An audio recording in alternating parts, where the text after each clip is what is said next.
Hola, en la siguiente exposición hablaré un poco del concepto de la axiología, hablaré un poco de las características, de su raíz etimológica, de la historia y pues su relación con nosotros los seres humanos y nuestro contexto. Pues primeramente explicaré un poco de la parte etimológica. Esta palabra deriva del griego axio, que se traduce como valioso, importante o que le da importancia a algo, ¿no? Y logo, que se traduce como tratado o estudio. Entonces básicamente es el estudio de lo valioso. Eh, Esta ciencia también es conocida por muchas personas como la teoría de los valores, ya que básicamente se encarga de analizar los valores y la importancia que tienen los objetos o algunas cosas trascendentales que tienen estos mismos en relación con nosotros, ¿no? Y cómo nosotros a partir de eso creamos juicios de valor, creamos importancias o escalas de valores a lo largo de nuestra vida. Bueno, primero que todo voy a explicar un poco acerca de qué son los valores como tal, ya que vamos a hablar pues de esto a lo largo de la exposición. Entonces, los valores primeramente se dividen en los positivos y en los negativos, ¿no? Los positivos pueden ser, por ejemplo, la honestidad, la justicia, la responsabilidad, la solidaridad. Y viceversa, estos tienen como su polaridad, que son los negativos, como por ejemplo la deshonestidad, la irresponsabilidad, la injusticia, el egoísmo, el irrespeto y etcétera. Estos a su vez tienen, digamos que, ámbitos en los que se mueven. Por ejemplo, están los religiosos, los morales, los estéticos, los intelectuales, los sensibles, sociales, biológicos, éticos y económicos. Y de ellos también imparten los valores desde diferentes puntos de vista, ¿no? O sea, primero está el formal, que son los valores como persona, o sea, los morales, que son, por ejemplo, los de bien y es como los que acabé de nombrar, por ejemplo, la deshonestidad, etcétera, etcétera. Estos son morales. Y los de las cosas, que se rigen básicamente por los objetos, son los que llamamos estéticos. Y los estéticos son como cuando uno difiere en que si algo es bello o es feo y a partir de ello creamos juicios, ¿no? También están los valores propios y los valores derivados, los valores materiales, que son lógicos o cognitivos, los valores religiosos o santos y los valores éticos, pues del bien o el mal. Algunas características de estos valores son, primero, que tienen su polaridad, que pues como ya lo expliqué anteriormente, cada uno tiene su lado positivo y su lado negativo. Por ejemplo, la honestidad y la deshonestidad, la responsabilidad y la irresponsabilidad. Lo segundo es que son jerárquicos, o sea, hay una jerarquía entre los valores que lo hacen, o por ejemplo, hay valores que son más importantes que otros valores. Eso sí depende de la forma en la que nosotros tengamos estructurados los valores, dependiendo a nuestro conocimiento previo, a la forma en que nos hayan criado, a nuestra cultura. Depende mucho de la forma subjetiva en cómo nosotros vemos los valores. Y tercero, es que estos siempre se relacionan con el hombre, ¿no? Como decía Max Scheler, el hombre es portador y realizador de los valores. O sea, parte de nosotros y nosotros lo transmitimos de generación en generación.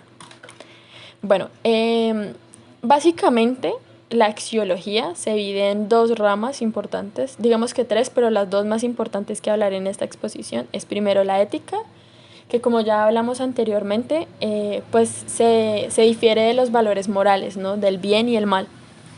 Y el otro que es el estético, del que ya hablamos también, que es lo bello y lo feo. Digamos que en estas dos ramas hablaremos en este y daré ejemplos más adelante para que se entienda un poco más. Pero pues básicamente estas son las dos ramas más importantes y estas a su vez se dividen en disciplinas, ¿no? La primera es la educativa y desde allí hablaremos un poco acerca de cómo el desarrollo del ser humano infiere en la capacidad de tomar decisiones y estas decisiones a su vez tienen que ver con los valores.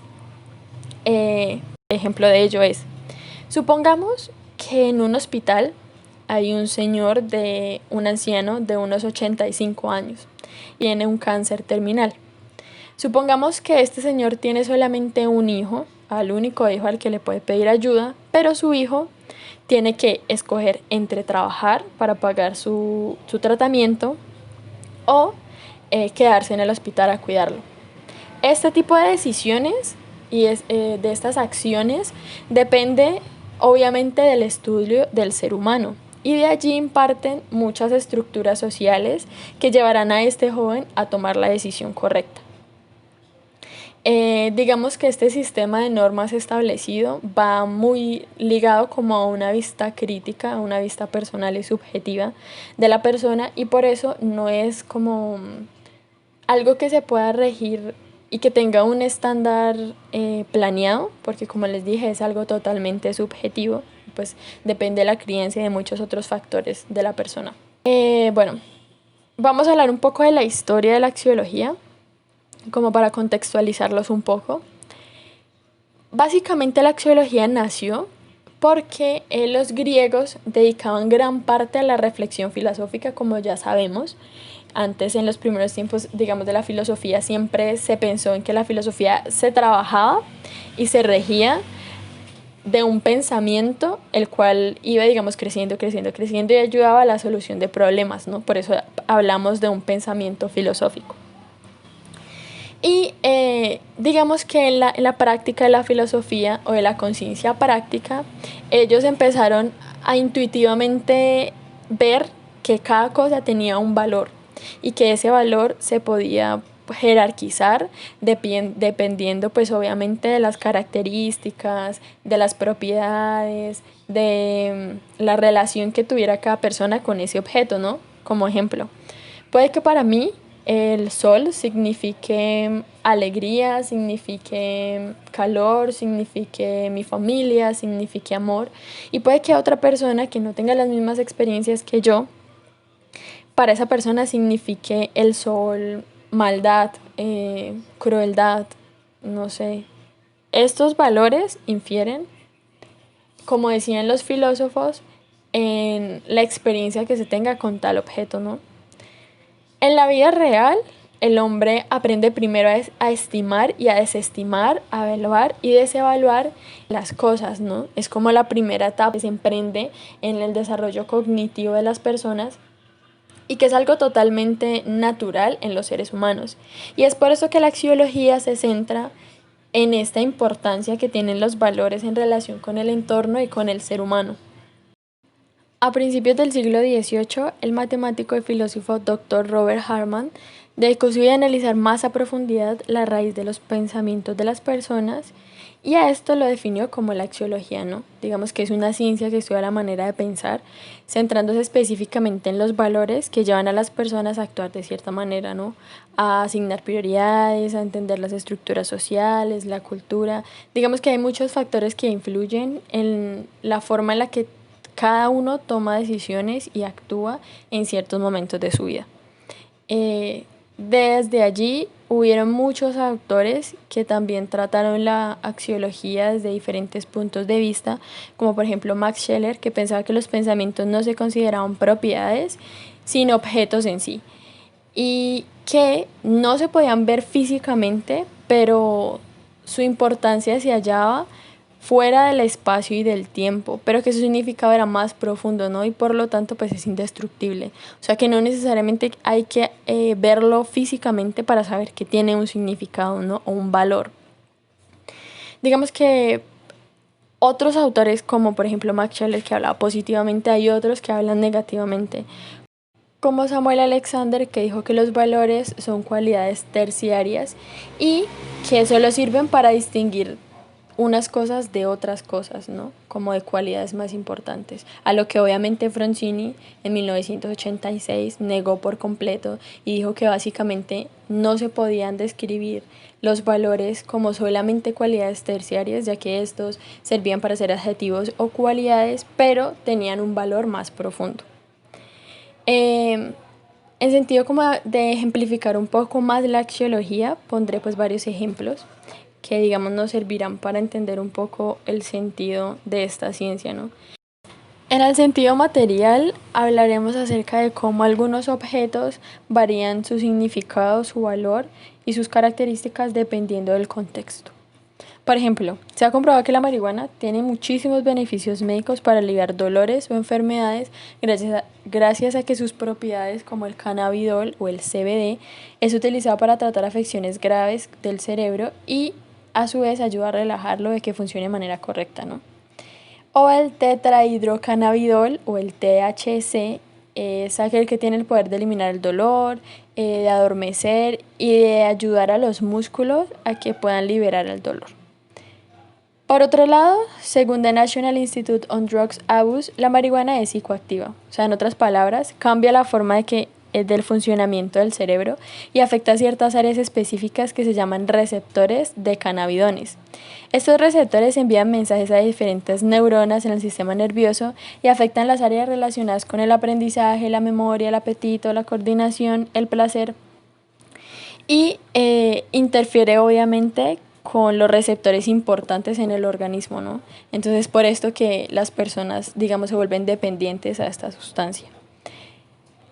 Con todo esto vamos a que la marihuana tiene muchísimas funciones y valores positivos, pero también tiene valores negativos dependiendo del contexto y la persona que lo use, ¿no? En lo que respecta al sentido moral, este es el campo más amplio en el cual se distribuye la axiología, ya que plantea muchos problemas en los que el ser humano tiene que pasar a lo largo de su vida y en los que se pone a prueba los valores, ¿no? Un ejemplo de ello puede ser, no sé, un hombre de 34 años se ganó la lotería y tiene que escoger entre si invertir el dinero para pagar la carrera en la universidad de su hija mayor o invertir ese dinero para reconstruir su hogar. Digamos que en este aspecto este hombre tendría que poner a prueba los valores y prioridades que tiene y que ha adquirido para poder tomar una decisión justa. La axiología básicamente determina cómo las personas tienen y jerarquizan los valores y cómo estos influyen a lo largo de sus vidas en diferentes etapas. En conclusión, esta ciencia se basa básicamente en estudiar la relación que tenemos nosotros con nuestro entorno y cómo nosotros adquirimos destrezas o habilidades que nos permiten tomar decisiones en relación a la importancia que le damos a ciertas cosas. Digamos que en Colombia muchas problemáticas que suceden también tienen que ver en la forma en la que se están educando a los niños jóvenes en sus primeras etapas de vida, ya que es aquí pues donde ellos adquieren el desarrollo cognitivo apto para tomar decisiones después de los 12 años. Y realmente sería importante que la axiología tomara un valor más importante en la toma de decisiones, hablando pues de la ética y de la moral, para que el día de mañana puedan ser ciudadanos que puedan debatir, que tengan un pensamiento crítico, que sean ciudadanos que aporten positivamente al avance y al desarrollo de nuestro país y que con ello devengan nuevas generaciones dignas o aptas para generar cambios positivos al país, ¿no? Entonces, bueno, muchas gracias por escuchar esta exposición y espero que haya quedado muy claro el tema. Gracias.